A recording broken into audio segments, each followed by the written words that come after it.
हिजो जनबहादुरको पालोमा टिबेट र गोर्खाली युद्ध गरेको भग्नावशेषसम्म त्यो गन्तव्यसम्ममा हजुरहरूको योजना सफल होस्, सुख शान्ति रहोस्, दुःखमा नहोस्, लेख्न नहोस्, सोचेको सबै कुरा होस्।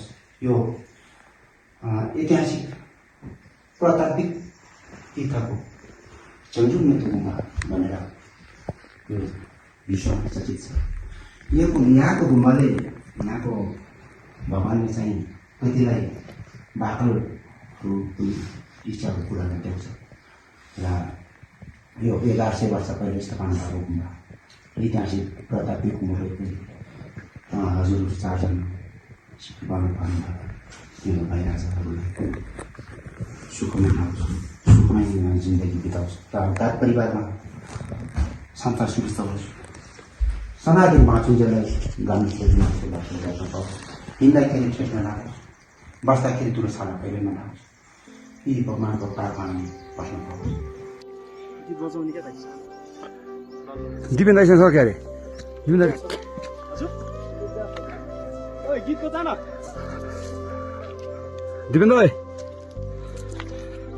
दाइ तपाईँलाई त अँध्यारोमा देखिँदैन यार क्यामेरामा चाहिँ।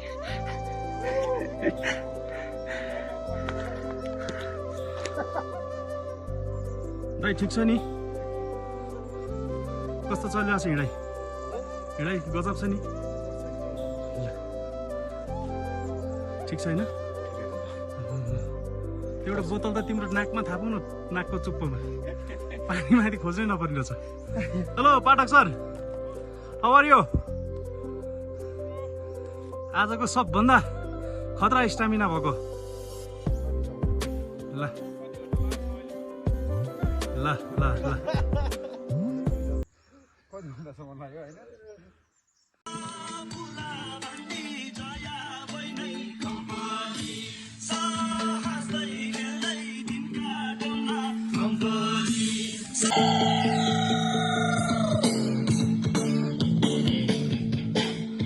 चिमल गाडी होइन? दिपेन्द्र पानी भरिस्? ए भर्दैछु त्यही पानी। ल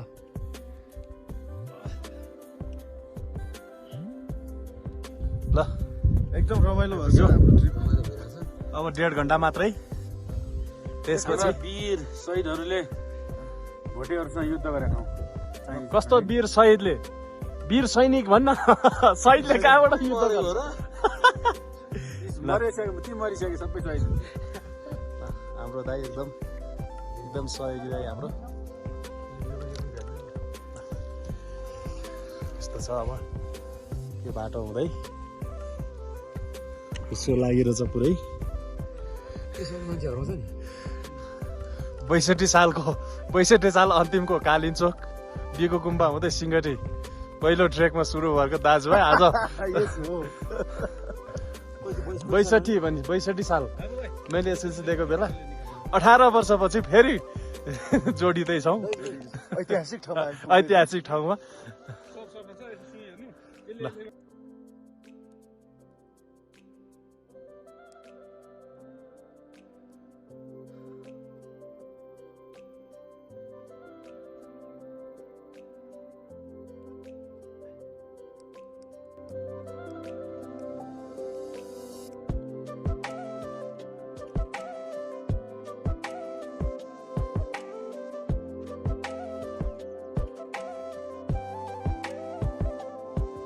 सबैभन्दा मिठो दाइको फेभरेट गीत हो नि त्यो त ल त अहिलेको एउटा गीत गाइदियो नि त। ल अब यो पानी नै पर्यो, टाइम छैन क्या हामीसँग बनाउनु पर्यो। अनि यहाँ जस्तो छ त्यस्तैमा क्या अब सेलिब्रिटीहरू त्यस्तै हो नि, अब बनाउनु पर्यो। गीत के गीत अनि झिम सानो गाए नि हुन्छ। ल त्यसमा पनि यार अहिले त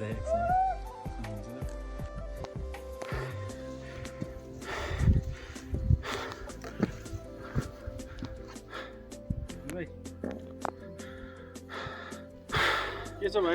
ठिक छ दाइ, के छ दाइहरू? ठिक छ नि?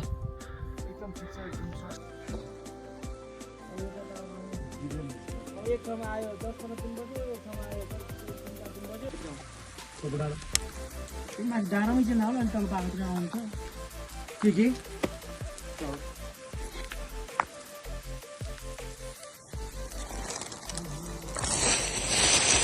तै ठिक छ नि एकदम पानी एकदम ऱ्याग हानिरहेको छ पानी हेर्नु न असिना असिनाले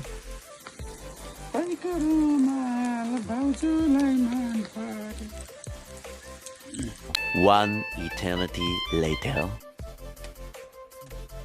हाम्रो आजको वासस्थान होइन त यो हाम्रो आजको वासस्थान त्यो हाम्रो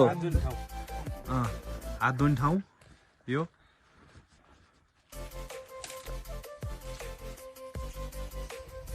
यस्तो छ हाम्रो ठुलो दादा चाहिँ पुरै चिलमा हुनुहुन्छ यहाँ चिन्नु हुन्छ गुचिएर गुचिनु नि थाहा छैन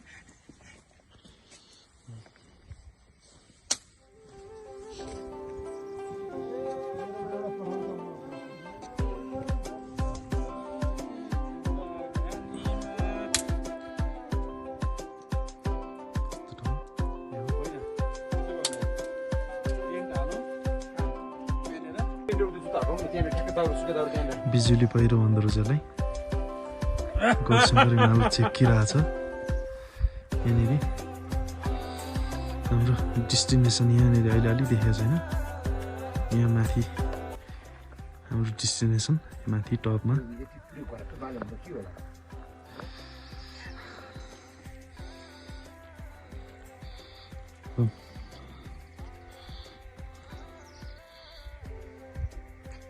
The next day. 2-3 वर्ष अगाडि जाँदाखेरि घर थिएन अहिले यहाँ बनाएको रहेछ यो बौला पोखरी जाने बाटो यो आलमपुर तल फेद स्याकुको फेदबाट उकालो लागेर यो बाटो हुँदै एउटा बस्नको लागि यो रातो गरेको घर बौला पोखरी हुँदै देउढुङ्गा निस्कने र अर्को एउटा स्टेसन यहाँ पनि यहाँ छ है बिगु गाउँपालिकाले बनाएको घर यो माथि हुँदै यो पारी हुँदै हामी देउढुङ्गा यसरी निस्किन सक्छौँ र अहिलेको हाम्रो डेस्टिनेसन चाहिँ यो माथि यो थोपा डाँडा 1400 कालान्तरमा नेपाली र तिब्बतीहरूको युद्ध हुँदाखेरि नेपाली सेनाहरू कम भएर सेना धेरै देखाउनको लागि यसरी ढुङ्गा काटेर जङ्गबहादुरले युद्ध लडेर जितेका थिए अरे भन्ने किंवदन्ती छ हामी अब यो बाटो हुँदै यो बाटो देखिरहेछ यो भिरको पछाडिबाट हुँदै यो माथि निस्केर हामी त्यहाँ निस्किन्छौँ र अर्को यहाँबाट बौला पोखरीबाट देउढुङ्गा हुँदै बिगो निस्केर सिङ्गटीसम्मको यात्रा गर्न सकिन्छ यहाँबाट हिजोको हाम्रो यहाँ बसाइ चाहिँ यहाँ भएको थियो यहाँ पनि बस्ने ठाउँ हुँदै यो हुँदै तेर्सै बाटो यो आएर यति उक्लिएर आएको छौँ बाटोको चाहिँ अझै पनि केही पनि बनाएको छैन बाटो चाहिँ गोरेटो बाटो बनाइदिए चाहिँ अझ सहज हुन्थ्यो र यहाँनिर यो एरियातिर एउटा बस्ने ठाउँ र यहाँबाट यो बाटो हुँदै माथिसम्मको लागि एउटा गोरेटो बाटो बनाइदिए अझ उपयुक्त हुने थियो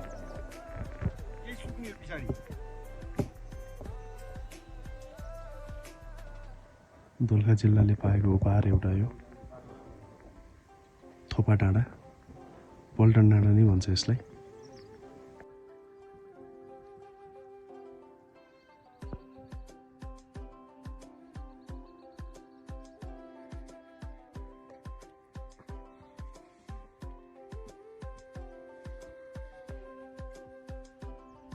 त्यहाँ त म सक्दिनँ जस्तो लाग्यो यार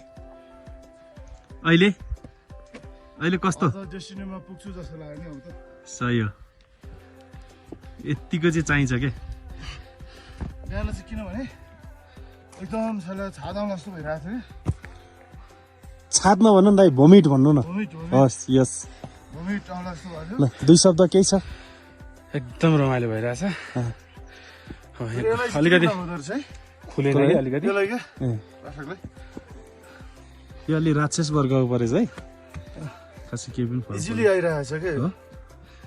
तपाईँलाई कस्तो कस्तो भएछ गाह्रो हल्का त्यस्तो त अहिले त छैन बिहान चाहिँ एकदम गाह्रो भइरहेको थियो अनि अहिले चाहिँ के भएर चाहिँ ठिक भयो त तपाईँलाई यो चाहिँ एकदम एक्साइटेड भएर होला सायद अब यही डिल हो एउटा त्यसपछिको यो डिल त हामी 10 मिनटमा पुग्छौँ त्यसपछि त्यहाँभन्दा माथिबाट त्यही 10-15 मिनट लाग्ला लगभग अर्को उतापट्टि देखिसकिरहेछ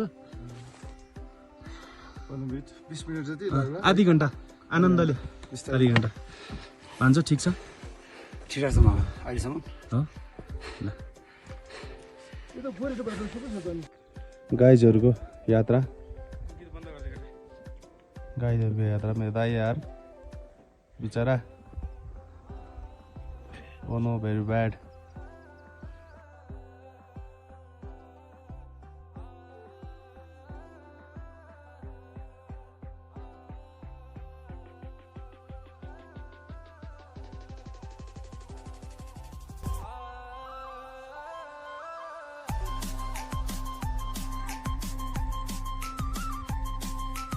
सायद यो माथिको डाँडा हुनुपर्छ थोपा डाँडा यो एउटा डिल कटेर पछाडिको डिल यो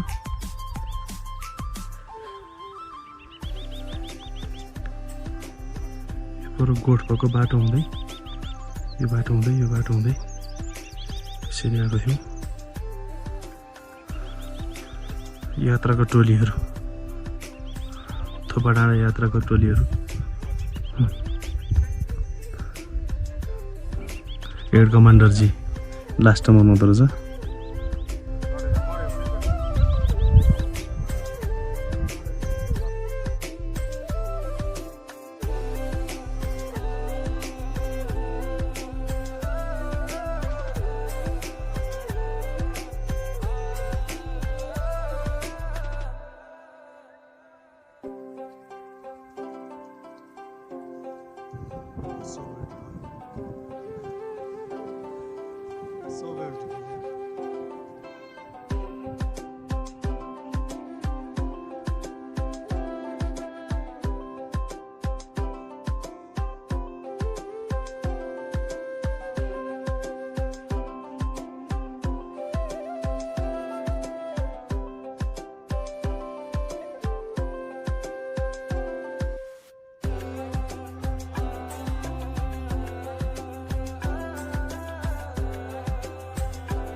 यो एउटा दोलखा जिल्लाको बिगु गाउँपालिकामा पर्ने एउटा ऐतिहासिक ठाउँ थोपा डाँडा पल्टन डाँडा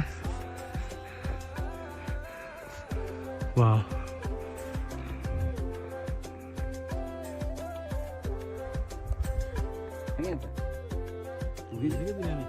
आफैले कस्तो डर लागिरहेको छ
हाम्रो यो लन्च होइन त this is our lunch time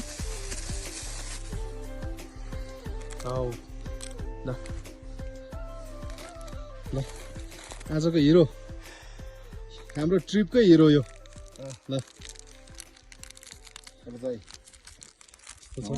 ल यो पछाडिको सिन यहाँ कैलाश पर्वतको दर्शन गर्न पाऊँ भगवान् एकचोटि हो देख्यो यिनै छ ओ कैलाश पर्वत हामी लेभलमा छौँ त कैलाशीसँग एउटा कैलाशी विदेश जानुभयो अर्को कैलाश पर्वत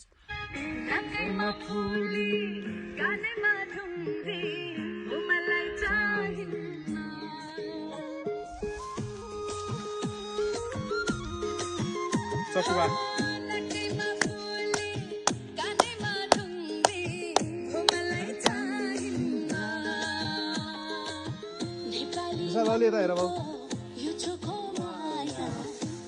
भेरी मिस एकदम धेरै मिस गरिरहेको छौँ कैलाश कार्की अनि राजुलाई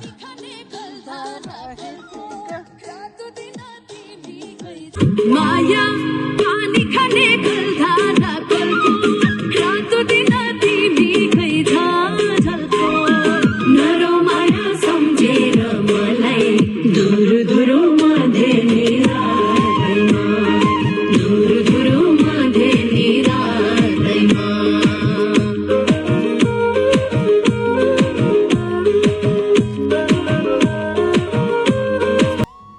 मौसमको कारणले गर्दा अलि चाँडै हिँड्नुपर्ने भयो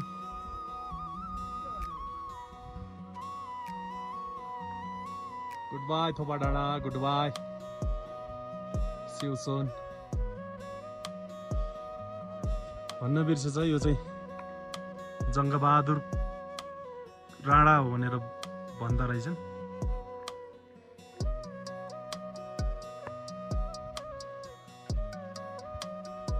सो ब्युटिफुल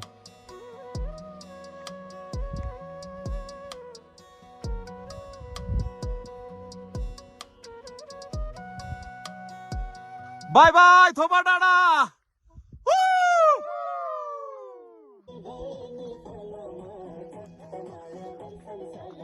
बिस्तारै गाइजहरू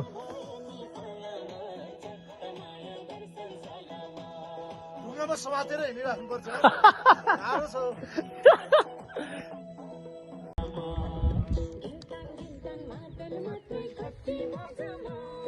गिन्ताङ गिन्ताङ मादल मात्रै कति बजाममा हेलो यता यता हामी फर्किँदैछौँ थोपा डाँडाबाट समयले साथ दिए फेरि पनि अर्को ट्रिपको मिलाउन सके यहाँबाट धौला पोखरी हुँदै देवढुङ्गा निस्केर झर्नेछौँ हामी टु मच टायर्ड